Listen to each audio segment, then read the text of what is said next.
विचारधारा के लोग भर्ती करना चाहते हैं। मेरी बात सुनिए, वो ये कह रहे हैं कहाँ लिखा है बता दो। मैं पूछ रहा हूं कहां लिखा है, कहां पे बता दो। आपने लेटर भर्ती कहां डाली, क्यों निकाली? आरक्षण का हुआ है, कौन सा executive secretary? Anurag ji, people of India have solemnly resolved to constitute India into sovereign, socialist, democratic republic and to secure all citizens. सब भारतीयों की बात कर रहे हैं, तो उनको एकता की बात कर रहे हैं। आप मुझे एक सेकंड आप रुकिए, अनुराग सर सुनिए, बटेगा कैसे? जब यादव कहेगा कि मैं मुझे दे दो, मराठा कहेगा मुझे रिजर्वेशन दे दो, आदिवासी कहेंगे नहीं मैं हकदार पहले, फिर उसके बाद दूसरा कहेगा कल को ब्राह्मण आ जाएगा कहेगा मैं हकदार, फिर उसके बाद मुसलमान कहेगा नहीं नहीं मैं हकदार। सबको एक होकर पड़ती है वो अलग बात है। क्या बात कर रहे हैं? वो सूरज है, उसका गहरा रिश्ता मिट्टी से है। मिट्टी जो है सूरज की किरणों को पहचान सकती है, सूरज कैसे मिट्टी को पहचान सकता है?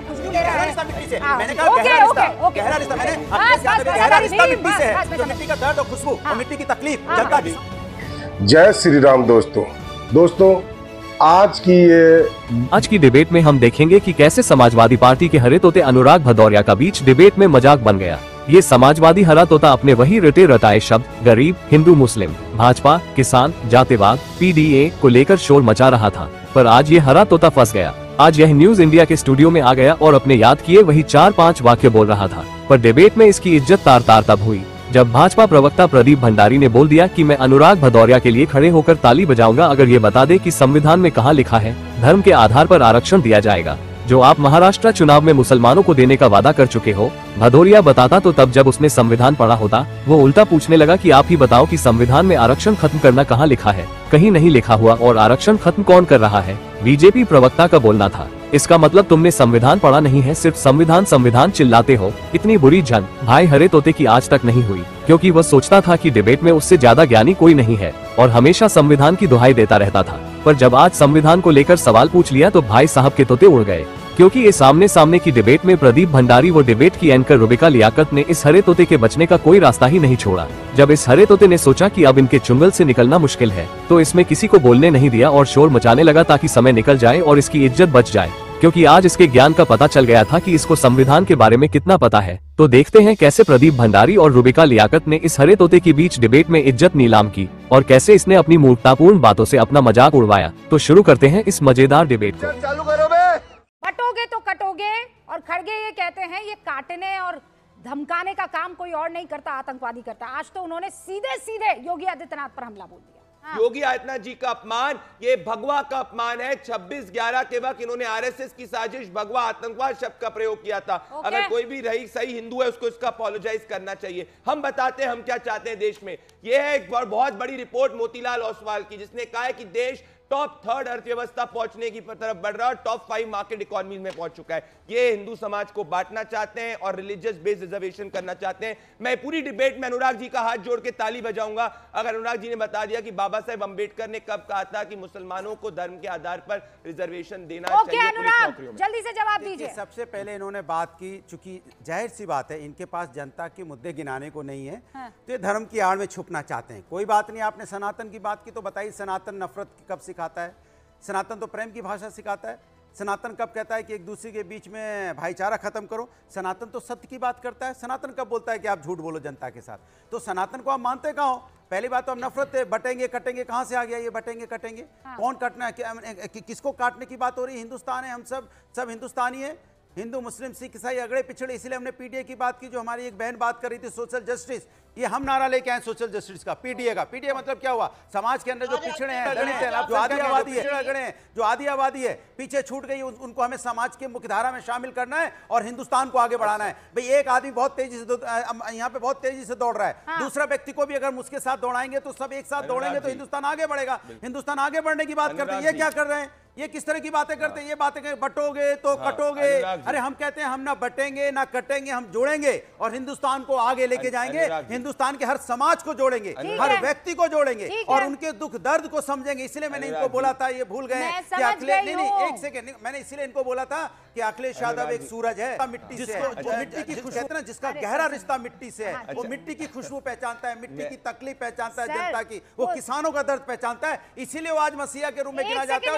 और जनता ने 43 सीटें इंडिया गठबंधन को उत्तर प्रदेश में दी। गलत एग्जांपल दे रहे हैं। सूरज मिट्टी की खुशबू कैसे पहचानेगा? सूरज क्यों नहीं पहचाना? सूरज सूरज की किरणें जमीन पे पड़ती है तो आप सुनिए, सूरज की किरणें जमीन पे पड़ती है ना, क्या बात कर रहे हैं, क्या बात कर रहे हैं? वो सूरज है, उसका गहरा रिश्ता मिट्टी से है। मिट्टी जो है सूरज की किरणों को पहचान सकती है, सूरज कैसे मिट्टी की खुशबू क्यों नहीं जानेगा? सूरज अगर बताइए, सूरज अगर मिट्टी पे नहीं, अरे सूरज अगर मिट्टी पे नहीं पड़ेगा तो मिट्टी को आपने देखा जब यहाँ फसल लगती है तो फसल को नहीं, फसल को सूरज की जरूरत होती है, नहीं होती है? अरे नहीं, ठीक है, तो फिर सूरज की जरूरत होती है, लेकिन मिट्टी पहचान रहा है, खुशबू ले रहा है, गहरा रिश्ता मिट्टी से। मैंने कहा गहरा रिश्ता, गहरा रिश्ता। मैंने अखिलेश यादव एक सूरज है जिसका गहरा रिश्ता मिट्टी से है, जो मिट्टी का दर्द और खुशबू और मिट्टी की तकलीफ जनता किसान का पहचानता है। यही तो है। बस बस बस, अब मेरी आंखों में से आंसू आ जाए, बस अब मैं समझ गई। हाँ रुबिका जी, मैं कह रहा हूँ इनने वो जो मोनोलॉग रटा था या याद किया था उसमें भूल गए थे, पर समझे नहीं थे। तो होता है ना क्लास में बच्चा रट के एग्जाम में पास होना चाहता है पर समझता नहीं है, तो ऐसे अनुराग जी के मोनोलॉग हो गया। अनुराग जी मुझे बताइए, मैं आज पूरे डिबेट में आपके लिए खड़े होकर ताली बजाऊंगा, आप मुझे बता दे बाबा साहेब अम्बेडकर के संविधान में कहाँ लिखा है कि पुलिस वालों को मुसलमानों, पुलिस फोर्स के अंदर मुसलमानों को धर्म के आधार पर प्रेफरेंस देनी चाहिए, रिजर्वेशन देना चाहिए? मुझे बता दीजिए आप, क्योंकि ये आपके एमएलए ने भी ये लिखा था पृथ्वीराज चौहान को ये पत्र, और ये महाविनाश अघाड़ी इसकी प्रॉमिस भी कर रही है। मुझे बता दीजिए तो लो। मुझे बस इसका बता दीजिए। आप ये बता दो कि कहां पे लिखा हुआ था इस संविधान में कि आप आरक्षण खत्म कर देंगे? कोई नहीं खत्म हुआ, वही 12 साल तक सरकार, कोई नहीं, कांग्रेस पार्टी ने खत्म करी, कांग्रेस पार्टी ने खत्म करा था इमरजेंसी के वक्त। कांग्रेस पार्टी ने करा, राहुल गांधी कह रहे हैं कि भाई वो आरक्षण खत्म कर सकते हैं। अनुराग जी देखिए, आज मैं आपको कह रहा हूँ, आज मैं आपसे पूछना चाहता हूँ, लेटरल भर्ती आपने क्यों निकाली थी? ये देखो, पूछ रहा हूँ देश के सामने, अनुराग जी, ये रहा बाबा साहेब अम्बेडकर का संविधान, आपने कभी पढ़ा नहीं है, मैं आपको दे देता हूं, एक बार पढ़िए इसको, पढ़िए इसको, आप पढ़िए, आप पढ़ के बताइए मुझे कहाँ इसमें मुसलमानों को रिजर्वेशन कैसा? अब संविधान हमारे पास है, कहाँ लिखा है बता दीजिए ना, कहाँ खोलिए ना, मेरी बात सुनिए, अरे खोलिए ना, कहाँ लिखा है? पास है, सुनिए, संविधान मेरे पास है, अरे खोलिए तो सही, में आरक्षण खत्म करने की बात कहाँ लिखी बताइए? देखिए ना अनुराग जी, पहले खोल कर देखिए, वो कोरा कागज तो नहीं है, कोरा कागज तो नहीं है, देख लीजिए, इनसे पूछिए संविधान में आरक्षण के खत्म करने की बात कहाँ लिखी बताइए? मुझे बताइए, इसमें आरक्षण खत्म करने की बात लिखी, लेटर भर्ती लिखी है, अनुराग जी, लेटर भर्ती लिखी है, अनुराग जी को छोड़ो, 11 साल हुए हमारी सरकार को, विचारधारा के लोग भर्ती करना चाहते हैं। दोनों मेरी बात सुनिए, दोनों मेरी बात सुनिए, दोनों ना, वो ये कह रहे हैं कहाँ लिखा है बता दीजिए। मैं पूछ रहा हूँ कहाँ लिखा आरक्षण खत्म करना? बता दो, आप वो पढ़ा दो, आपने लेटर भर्ती क्यों निकाली? क्यों निकाली? आरक्षण खत्म हुआ है, कौन सा एक जजमेंट है करके? अनुराग जी, मैं पढ़ देता हूँ, मैं पढ़ना चाहता हूँ, मैं वापस से पढ़ देता हूँ। बाबा साहेब, मैं पढ़ रहा हूँ, बाबा साहेब अम्बेडकर का संविधान कहता है, the people of India have solemnly resolved to constitute India into sovereign, socialist, democratic republic and to secure all citizens। सब भारतीयों की बात कर रहे हैं, तो हम तो एकता की बात कर रहे हैं। अब मुझे बताइए कि कहाँ इसमें मुसलमान? आप मुझे एक सेकंड आप रुकिए, अनुराग भदौरिया, मिस्टर भंडारी, बात क्यों करते हैं? मैं आप दोनों से बांटने को नहीं लिखा सिंपल सा सवाल हिंदुस्तान एक है तो काटेगा कौन? मैं सिंपल सी बात कर रही हूँ, परिवार की बात है, बटेगा कैसे? बटेगा कैसे? परिवार सर सुनिए, बटेगा कैसे?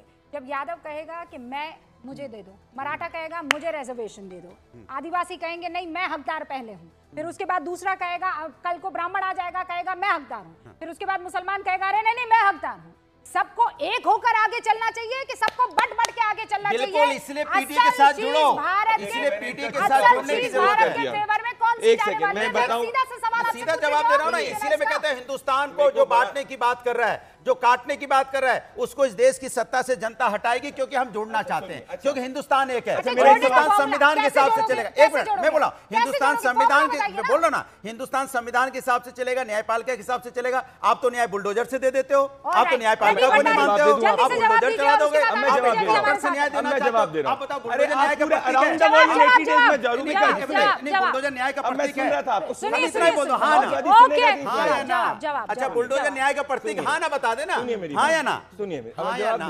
बुलडोजर न्याय का प्रतीक उस पे है जिसकी इलीगल प्रॉपर्टी है सुप्रीम कोर्ट के निर्णय के साथ।